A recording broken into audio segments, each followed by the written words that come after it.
All right. So I I grew up in Farmington, New Mexico, and I was 3 hours south of Moab.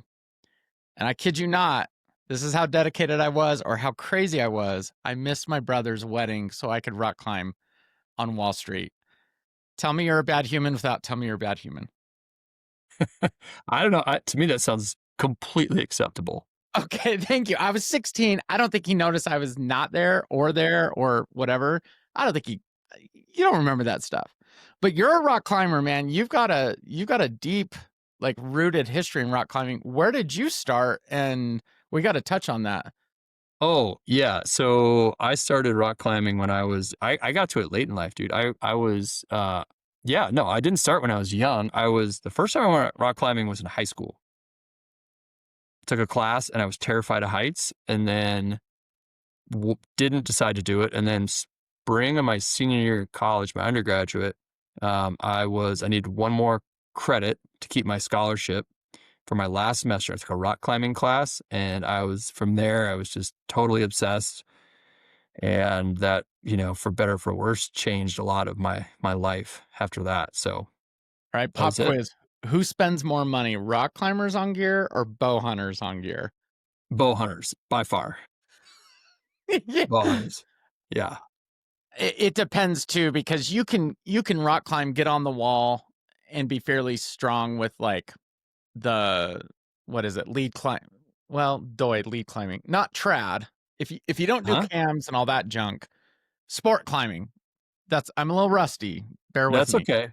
No, dude, here's the thing. The difference between climbers and hunters. Climbers complain about buying a $180 rope once every 2 years. Put it off. Or like Yeah, a new climbing harness, which is like 150 bucks yeah. once every 3 to 4 years. Complain about it. Oh my gosh. Can you believe how expensive climbing has gotten? Like those two pieces of gear, I hear people whine about all the time. Whereas in the hunting world, people don't bat an eye about spending 2 grand on a bare bow, right? Before you even set it up, or 230 bucks on a dozen arrows once or Okay. twice a year. You know what I mean? Like All climbers are right. cheap, dude. Climbers are Yeah. cheap. And then you got like, I need that lightweight gadget, and then my hunt didn't go well, so I need a new jet boil. Like, yeah, okay, all right. You didn't have to go very far. You proved your point I well. don't think there's any user group who compares to hunters in terms of their No, just the norm of like how much money people spend on a given year. Hunters are by far, I think, as a whole, more willing to spend money.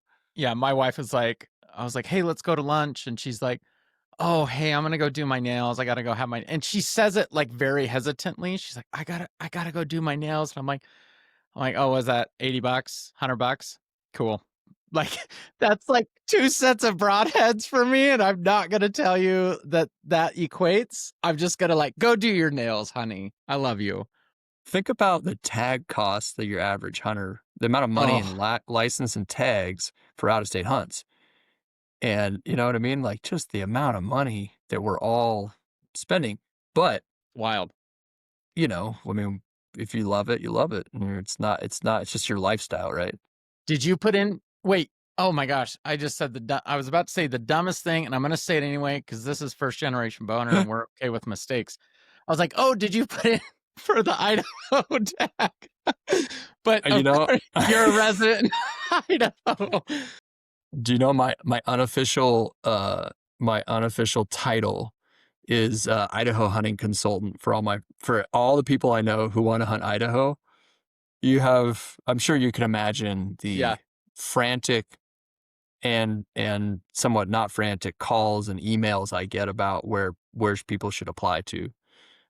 So yeah, I'm a hunt consultant, not by choice, but by virtue of the fact I have a lot of friends that come here. um, I did put in. It is my first out of state non-resident tag I've ever put in. I've been hunting for almost 12 years now, so I'm going for it. Cool, nice, good. Coming your way. Whether you'll Hope you have me or not, I'm coming. hope you draw. I hope you draw. You're like, secretly, don't come up here. But no. No, Love no, it. I don't. Listen, it would be hypocritical of me to frown on non-resident hunters when I am a non-resident for a lot of the year. There you go. So I'm like, I think that's the wrong attitude to have. Well, you and I, we've got some rock climbing, some history there. So I think as we weave in and out of bow hunting and mistakes, I Yeah. mean, dude, I'll just start off with one major mistake. I had a stopper pull out at 25 feet and I hit the ground. You took a deck fall. I fell to the Ouch. ground. I was 18 and it was in Kirtland, New Mexico, and I landed on sand and I walked away with a sprained ankle, dude. Like it was wild. Have you ever taken like a nasty fall? Many. Yeah. I've never taken a deck fall. There are, I'm 40, I'll be 43 now, Adam. I mean, yeah, I've done a lot of things that I wouldn't do again. I have taken some pretty bad falls. Luckily, I've walked away from all of them. I have been climbing with people who took falls that they weren't so lucky to walk. I mean, they had to be carried away, but they Oh, survived. But yeah, I'm trying to think. One of the worst falls that comes to my mind is I almost took a deck fall here at one of our local crags. The first and last time I climbed with this one guy, he was belaying me. I took a pretty big fall. I came about 2 feet from hitting the ground. I had him lower me to the ground, and I pulled the rope, tied it again, and got ready to hop right back on the route. And he was like, "What are you doing?" And I said, "I'm gonna go climb this route again." And he's like, "You almost hit the ground." And I said, "Yeah, but I didn't. You caught me, and now I'm gonna go do it again." And he, he blamed me on the. I didn't fall that time, second time, and that was oh, he was so terrified. Um, I wasn't. There's only certain people I could climb with who were like okay with that style of risk that I took when I was younger. oh. He was not one of them. But yeah, I'm trying to think. I've definitely taken some big falls. I've seen some big falls, but luckily I've never had anything catastrophic to me happen. Thankfully. Yeah. And so as we kind of shift into bow hunting, because I think there's a lot of parallels of just like the learning curve and so Mm-hmm. much. I think bow hunting is much harder. Climbing is pretty pragmatic. You show up, unless there's some, you know, little gal in a Patagonia vest who got in front of you. You might have to wait 20 minutes, but other than that, you're gonna climb, right? Yes. Unless the Yeah. weather just Yeah. wrecks your day, and then go eat burritos at Maverick. But I think that is where bow hunting, I don't know why I kept drawn to it, because for seasons I never got a shot, I never got a tag punched, and I don't know why I just stuck with it. Like I was so naive. So tell me about, as you got into bow hunting, were there some parallels there of like, I'm not seeing success, but I'm drawn to it? Or did you see success pretty soon and you're like, whatever, I'm hooked? Uh, I I did see success right away, and in some ways that was it was good and it was bad because it sort of made me. Sorry, I'm moving my headphones here so I could hear. I have some audio issues here, You're good. but um, I did see success right away, but then I had some failures after that. Right, so it was like success and then like failure, and I think part of there's no such thing in bow hunting as succeeding all the time, especially if you're doing harder things or trying to like kill certain age class animal and pushing your limits. And to me, that's the parallel between climbing is I can go out and climb easy routes all day long. It's not super hard for me. I can likely go out if I don't have any standards on let's say a deer and elk hunt. And if you give me enough time, like I'm going to have some opportunity more than likely. But the parallel to me with climbing is like, okay, are you trying to do things that are harder for you rather than just climbing stuff that's just comfortable and easy and safe? And then on the bow hunting side, like, are you trying to kill mature animals or animals in new places where you don't know what they do or how they exist? So those, to me, that's the parallel between climbing and hunting, bow hunting specifically. Yeah. And when did you start bow hunting? Late, late, late in life. I feel like for my hunting life anyway. I don't know the year to be honest with you, but I haven't been a. I mean, I've been hunting since I was 8, like, Okay. legally and bird hunting. I started bird hunting, and then you can big game hunt when you're 12. At least you could when I was a kid. But I didn't start bow hunting until I was in my I don't know, 30, 31, and I'm almost 43. You and me are very similar. I started about that same time, and I'm almost 43 in February. Oh, I didn't know we're the same age, pretty Are much. are we are we like what month are you? I'm 43 at the end of January. Dude, Yeah, I we're didn't like a know that. week apart. It sounds like it. I'm first week of February. This is weird. This is this is important. We got to Look cover at us. this. Two Okay. Aquariuses talking here on a Wow. podcast. Yeah, I'm maybe just over a decade in to this. I'm not I didn't grow up doing it. I mean, it was totally self-taught. So, okay, you came much later. So when did ARGALI start? 20, well, it depends. So I founded the company in 2010 as a clothing company, which we'll get to Yeah. that at some point. And then but there was no business. I just had this idea that I was going to do something, and so I like went down and filed the paperwork.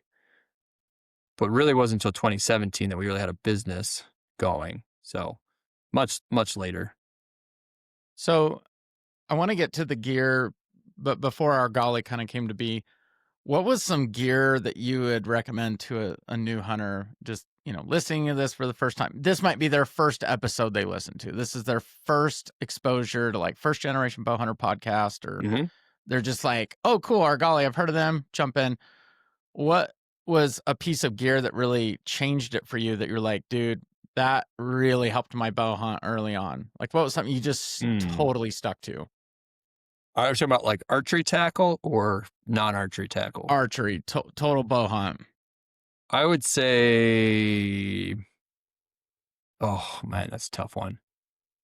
So My much gear. rest, my rests, like getting a rest. Yeah. I had rests fail on me, and that cost me animals early on, and I didn't know the difference. I didn't know enough of what like difference in rests, drop away, versus cable driven rests. So find a rest that is simple.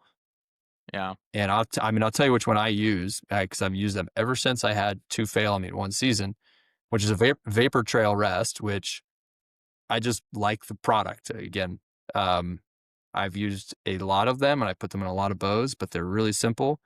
They don't, yeah, they're hard to have fail. I've never Are had they one limb fail. driven? They're limb driven. I'm a big fan of limb driven.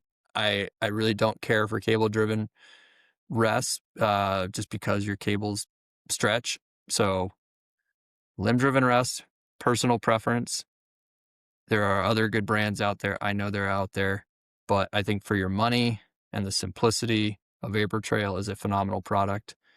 And that's just unsolicited plug for for Vapor Trail rests.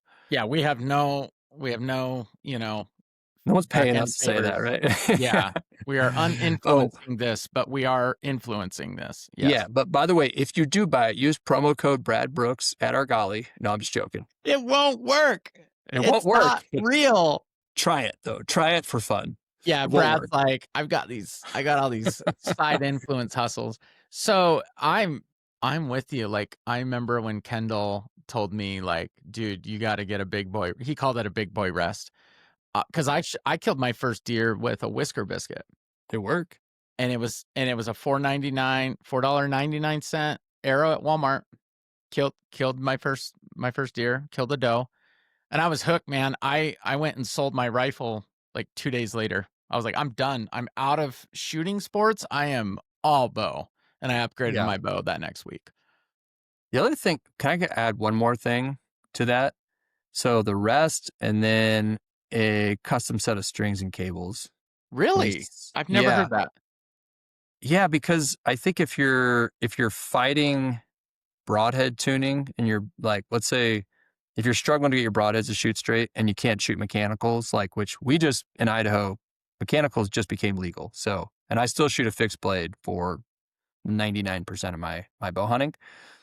But, getting your broadhead to shoot straight can be a chore if you don't understand bow tuning. And if you have, I think now it's different than it was when I started, but like the stock cables and strings that come on most bows are pretty dang good.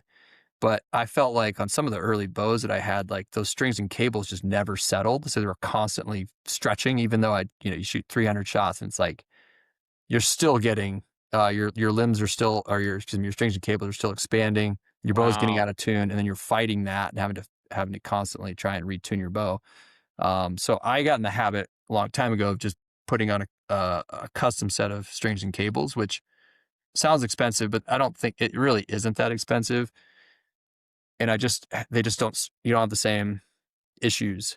I didn't have the same amount of issues. Again, it's different today than it was a while ago. Now, most bow manufacturers put higher quality strings and cables on their bows, but back then it was a real issue. Well, I'm glad you brought this up because one of my top questions is, and I get people sending me listings for used bows, and they're like, "Hey, can I buy a used bow?" And my answer is yes, buy one. Absolutely. And dude, I'm so glad you said that because it's not a bad upgrade to be like, "Hey man, you just saved $800 off a new Hoyt or a new Matthews, whatever. Throw on some cables because that is an older model. It'll Yeah. still kill, but holy cow, man, I'm glad you said that because I wouldn't even thought of that, that they're still stretching or whatever. And you know, you buy a used bow, you don't really know how many shots have been on it. Just throw on some fresh strings. That'll set you apart so much quicker. Dude, I love that. That's great insight. Yeah. Oh, yeah. I think you can, if guys are first getting into it, the best value you could have is buying somebody's used bow on Rock Slide or wherever, right? That's 1 or 2 years old. Buy a brand new set of custom strings. It'd still be a much better value than buying a brand new bow. And I'll bet that thing is perfect, right? Perfect shape. And you've got a brand new bow or almost brand new bow with a brand new set of cables and strings, and it's going to be half the cost. Man, I I bought a bow from Hoyt and showed up in the big thin box that everyone covets, you know, on the doorstep. And I pull it out of the box and I put my fingers around the string and I'm like, "Oh, I'm so excited." And I pull it back and I dry fired it and it blew up the bow. No. So I got some new strings. Couple days later. Yep, that Oh, was how were your yeah. limbs? Did you have to replace the limbs? No, thankfully. And I had a guy locally, he highly trusted. Chris Neff, he is one of the best dudes out there. And he's like, "Nope, I got you. Don't worry." And I was like, "Oh my gosh, I feel like such a loser. Such a loser." This is my, you know, getting these big boy bows, man, and I Yeah, yeah, it happens. didn't have my driver's license yet, apparently. You gotta get your learner's permit first, and then you get your driver's license.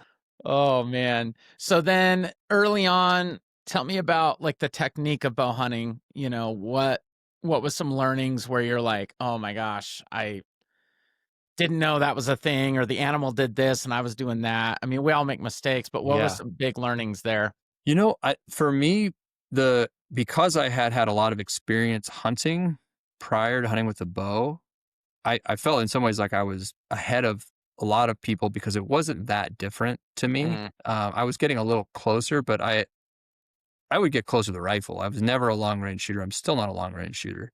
So the idea of sneaking in on animals, reading game, getting, finding places where animals are at, like I felt like I had quite a bit of experience doing that already. So with a bow, like let's call it like say like that actually that elk behind me. Yeah, that is the first time I carried a bow in the woods. I shot that bull, which is like a 7x6. You can't really tell, but jeez. anyways, that's why it's in my office because it's my first archery bull. But the thing that I learned the hard way was that hunting, archery hunting elk and learning how to call to them.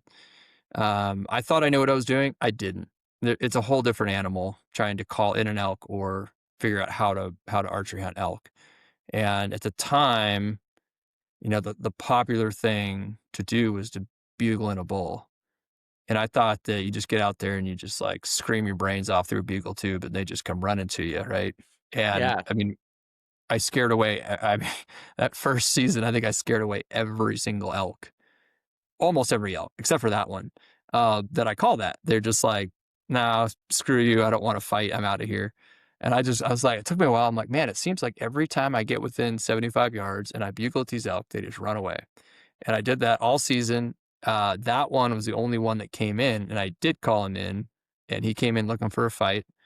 But after that season, it totally changed my perception of like how you effectively archery hunt elk, and I really started to limit my bugling. substantially. And now I mean, I bugle to locate, but I don't bugle elk in ever. Oh, got it. So the way I hunted archery elk, I thought it was like a calling game. And now, because most of the elk that I hunt are pressured on public land, it's like I don't try to call them in. I just try and sneak in on them while they're doing their thing. Yeah, more of a mule deer approach, obviously. Yeah, and it's just I find that the your chance, like I can call, I've called elk in quite a few times and shot them, but your chances of pushing that elk away through calls are pretty high on elk that have been called to a lot.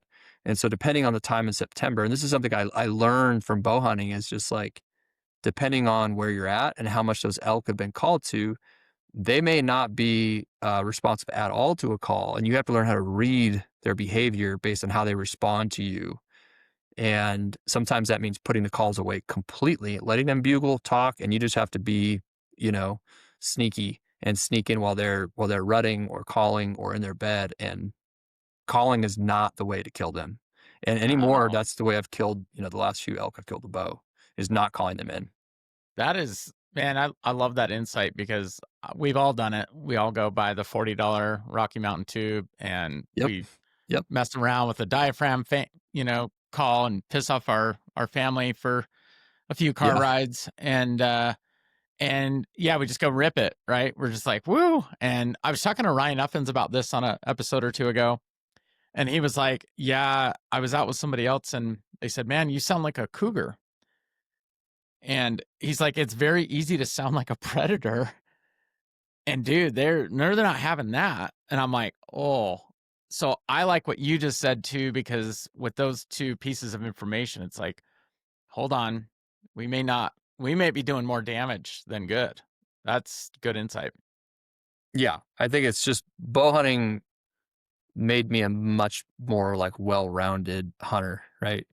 There's different types of hunting. You can still hunt, ambush hunt, and for me, learning how to bow hunt effectively for different animals in different places made me really use all those different types of hunting and learn how to do them effectively, because you have to be adaptable to the situation you're in with a bow. You can't always, the animals aren't always going to do what you want, Yeah, and that's very frustrating when you're hunting with a bow. So you have to be able to adapt to them. that's good to know. Yeah, and again, going back to gadgets and gizmos, and it doesn't take much to buy a call or two, watch a YouTube, and so that that's fantastic insight. Tell me about your arrows. What kind of arrows have you been using? How do you determine arrows, and how do you guide someone on getting arrows for the first time?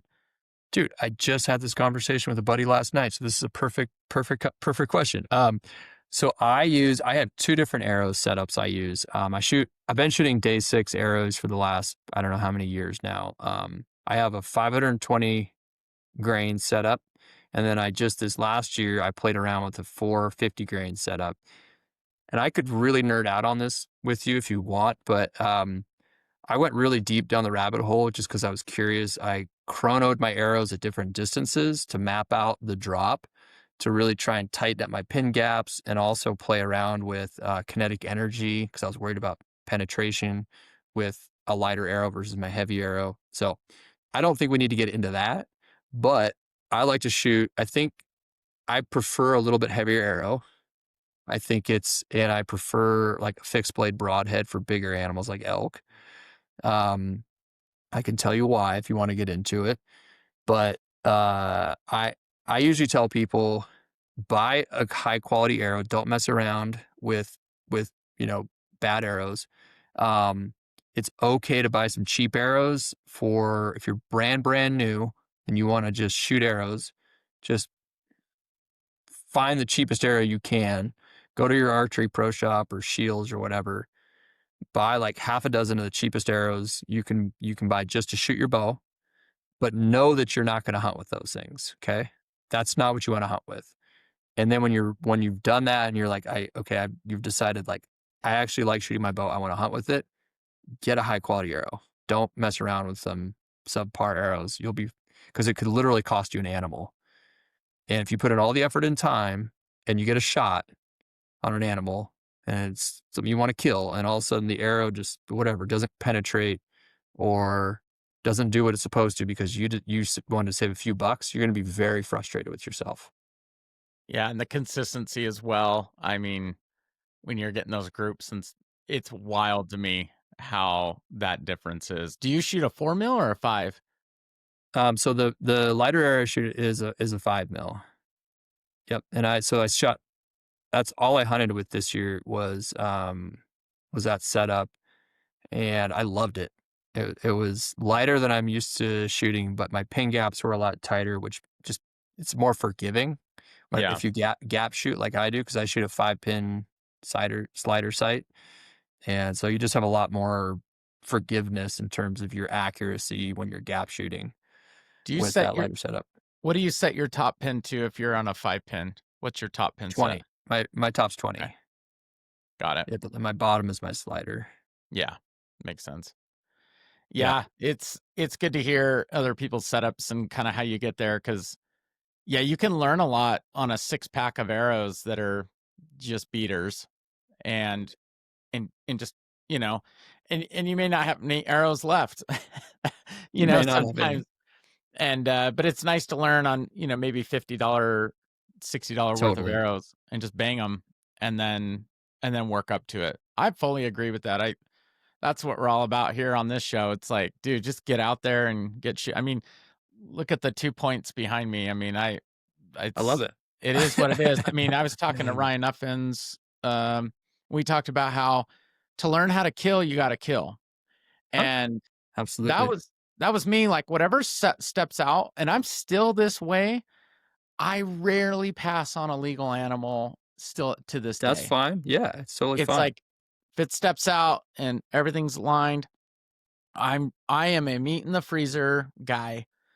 And what I found is there's a really finite amount of time when you're pulled back, you're knocking an arrow. I watched in your video, which I want to get to, the rock climbing one. You're talking about you knocked an arrow and it kind of blew the stock or whatever. And you learn that when you're in those moments, but when you see that deer and you're like, not big enough, or not this Yeah. enough, or not that Yeah. enough, you don't know how sensitive they are at 80 yards or 100 yards or 40 yards. Mhm. And you gotta go through that process, and so, yeah, I shot 6 does before I shot a buck. It's like, that was that was legal. And I got really good at cooking wild game, which elk is the top premier, but where are you at with wild game? Do you guys eat it quite a bit? How do you prepare it? What's your Oh, take I on eat wild it like game? 7 days a week, yeah. That's all I eat. I butcher all my own animals, I grind I just got done making 80 pounds of sausage, an Italian Dang, sausage batch. I make fresh Italian sausage, I make a fresh breakfast sausage, yeah, I do it all myself. It's not my favorite way to spend my free time. It's sort of an I do it and I enjoy doing it in small batches of butchering and packaging and everything. But yeah, you said something that I totally agree with, which is there is a perception in our hunting culture today, largely because of social media, that you need to not only do you need to bow hunt and kill something, but you got to kill something that is going to impress other people, which is garbage, right? Whatever you want to kill, just and it's legal, it's just like kill it, whatever that is for you. That has changed for me over time on what I need to do. But if and it also depends upon like what is my meat situation, just like you mentioned, because that is quite literally what my family eats. I have 2 girls and there's 4 of us, and we eat it 6 or 7 nights a week. Plus, like today, I've got moose steaks for lunch, right? Like it's the way we eat. So that's meat awesome. matters. There's also for me there's a tension there between I like to try and kill big things, but I also like meat. So there's a tension and a balance that has to be found throughout the season of how long am I willing to wait to try and kill something, knowing that if we need meat. 'Cause in those finite moments of, like, releasing an arrow, it's like you learn a lot, and you learn a lot too. Just arrow lands, it does its thing, it does what it's supposed to. Now what? Right? There's this huge unknown. If you never release that arrow, it's like you gotta figure it out some you gotta figure it at some point. So, Yeah, my son, he shot an elk a couple weeks ago on a rifle hunt, and it was funny because it was the one that stopped.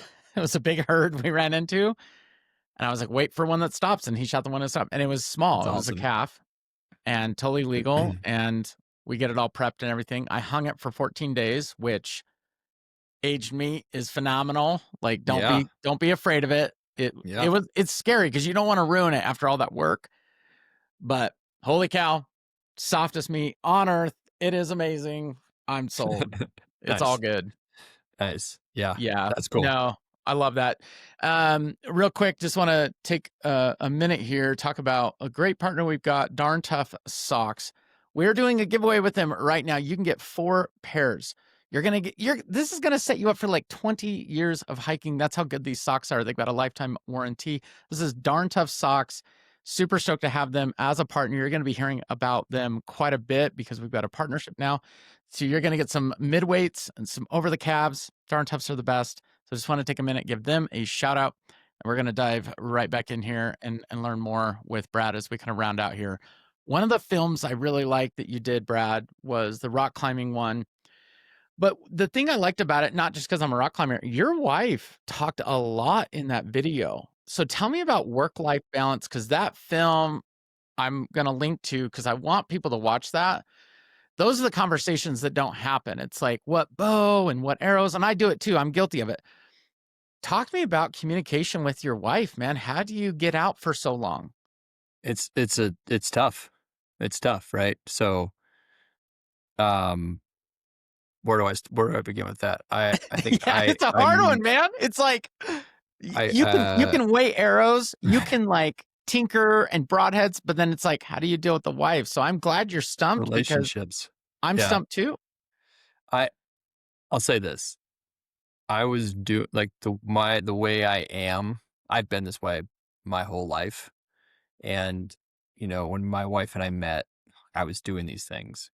But it's so there's that. Like this is who I am, and she is who she is. We're independent people, and so she understands like the things that I have to do just to be to live a life that is something I'm happy to, a happy life, right? Hunting is a big part of that. Climbing is a big part of that. Um, it's not been easy. You add kids into the mix. I distinctly remember coming home I spent 6 weeks in Alaska one time. Um, we had one daughter, and I got home, and my wife and she's super understanding. She's like, I don't really know. I was just like, I was checking in. We were talking, and I don't remember exactly the conversation, but she says something I never forget. She goes, dead calm, not angry, just goes, I don't really know why you thought this was going to be a good idea.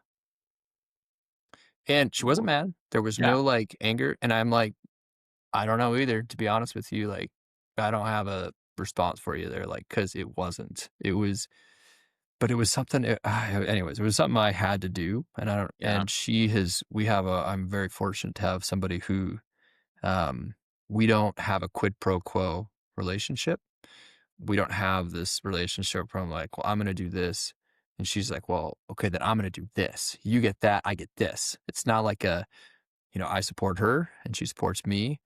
And anybody out there who either is wondering how that looks like in a relationship, you have to have somebody who you support and who supports you, and you have a mutual respect and understanding. And that's easier said than done. And it doesn't mean that everything's going to be easy, but you have to be able to talk about it. You have to be able to, the other person's mad, they have to be able to say something. Um, my wife told me the other day, I had a long season this year. It started in July, and I've been gone a fair bit. And I got back from Arizona on the 10th of December. What is it? The 18th of December now. yeah. And I was talking about I have an Arizona archery deer tag that starts in January. And I was talking to her about how like, oh, I was wondering if I thinking about going back to Arizona. And she didn't say a word. She just looked at me and she goes, not mad, not mad. She just looked at me and kind of nodded her head. And I said, what do you think if I go back to Arizona? And she goes, you and I both know that it doesn't matter what I say, you're gonna do what you wanna do. And I was like, and she again, not mad. She was Yeah, just being honest. And I was like, yeah. I know. So I told her, I was like, "I know, but I'm asking you, like, would you be okay?" She's like, "It's not easy when you're gone, but I know that, like, it's not really worth me offering an opinion because it's really not gonna matter." And I'm like, oh, it hurt so bad when she said that, and I was just like, "It does matter to me." But anyways, the long story is, like, the short to your answer is, like, it's tough, but communication is important. I think also having somebody who understands, and then also, like, I take care of my stuff, right? Like, I don't ever leave my wife in the lurch, Yeah. whether that's family stuff, whether that's business, whether that's finance, whatever. I take care of my stuff when I'm home because I don't leave her to deal with things that I haven't dealt with. Does that make sense? Yeah, I think I tell people, like, mind your business, Correct. mind Exactly. mind your business uh, and take care of it, take care of the homestead. I mowed the lawn the day before a hunt Exactly. one time, and I was like, "Oh, prepping for a," and I almost put it on Instagram as, like, prepping for a hunt because everyone lays their crap out on the floor and they take these sexy little flat Yeah. lay, shots, and I'm like, "That's not prepping for a hunt. You wanna prep for a hunt? You take your kids to dance class, you get them to," I liked your film too because 'cause you're out there and you had a Uh-huh. few blown stalks and you're like, "Oh, I've gotta get back for a soccer game." And it was this small little line, I think it was very thoughtful that you included that, and maybe I'm looking too far into it, but I'm like, "Dude, that is what people need to hear is, oh, yeah, I've got a life. Like, I'm not this 365 hunter," No, no, not at all. Yeah. I really liked that film. I think it was, very impactful and just kinda, like, rounds it out because there's a lot of films out there. There's a lot of fun stuff to watch, but I just appreciated the balance. Even the rock climbing, which, yeah, I'm a rock climber, but to see that you're this other human because it's not like we just hibernate for all these other off-season months. We live. Yeah, and I think most 99.9% of the people have families or relationships or jobs, and you're all trying to balance life is a balancing act. We know all these different things, Yeah, and this idea that it's easy to just be gone and hunt all the time is total BS, dude. Nobody lives that life, and the people that do, I do know some people that do that, they're lonely. And so, like, that's not a life for me that I wanna live where I don't have I don't have kids, I don't have a wife or a partner or family, like, that's not of interest to me. yeah. And so I just feel like it's a more honest take on what it's like to try and balance your life. I appreciate that. Well, Argali's got some cool things going on. For one, super nice backcountry light gear. You guys have bomb shelters, just really, really great gear. I've first witnessed it myself in the field. But I want to talk about real quick. Can you please touch on the apparel that's coming in Yeah. 2026? What have you got cooking in the workshop? What can people watch for? And it looks like you can subscribe on the website to kind of be the first to see as things come to development. But where are you at? What's the timing like? So we've got first of all, we have a whole technical clothing line that'll be launched over the next couple of years, but the first 3 pieces we're launching, we have 2 pairs of pants and, kind of a mid-layer fleece that'll be launching January 15th. We have a 48-hour presale, and then they'll be available, I don't know, April 1st-ish, for everybody else after that. Yeah, and lots of stuff in the works that, will sort of be spread out over the course of the next few years, but yeah, we have an email called The Thread that you can go to our website and sign up for. I write it's kind of fun, actually. We started this email list. I write every 2 weeks, I send out an email. It's just me literally writing every email, um, and it's just whatever I feel like talking about related to our clothing line. It's early access to see, like, I'll show you photos or tell you about what I'm working on, struggles we've had, cool things we're working on, just whatever it is that's relevant to our clothing line, Yeah. you get for that. You also get early access to buy things through that email. No, that's way Um, cool. I want to make sure people knew that was coming because it's funny to me how clothing and hunt, there's a lot of options, but if you don't like those options, there's not a lot of options. And so it's good to yeah, keep finding what else is out there. And so I'm excited that you said you got 2 pants coming out. 2 pairs of pants, mid layer. Adam, I really feel like we're at a really interesting inflection point in the apparel industry for hunting right now. And I could talk to you about this for a long time, but I think there have been a lot of there's some large companies who've been around forever, and those companies have been going through a lot of changes structurally. Private equity's been buying them. They went from being like user generated, products being designed and made by people that did what you and I do, to being corporate companies that personally I feel like have lost touch with their consumer. And I just saw, yesterday, Kuiu's been sold again. I'm not saying anything bad about Kuiu, but they sold for the third time, I think, to a private equity company. Big news. Um, It's Big huge. news, huge news, right? And it's like that's what's happened to sort of the hunting clothing companies that have been in our industry. So a big Well, impetus for us starting it is to go ahead. Sorry. yeah, no, I was gonna say in the elephant in the room, I just came from Block Ovis and they're Yeah, shut down. The Chapter 7 bankruptcy, huge head to toe line, huge equipment line. It's done. It's gone. yeah, And I have to mention that sometimes because people do like, hey, I'm on the website. Why can't I buy something? I'm like, they're shut down. It's over. And I try to be open and disclose that, but lots changing. We've got to do it better. But I think we are headed towards back to community where it all started. I Kuyu agree. started on community. That was they. I think they were yes, they were the leader in a community-based clothing program.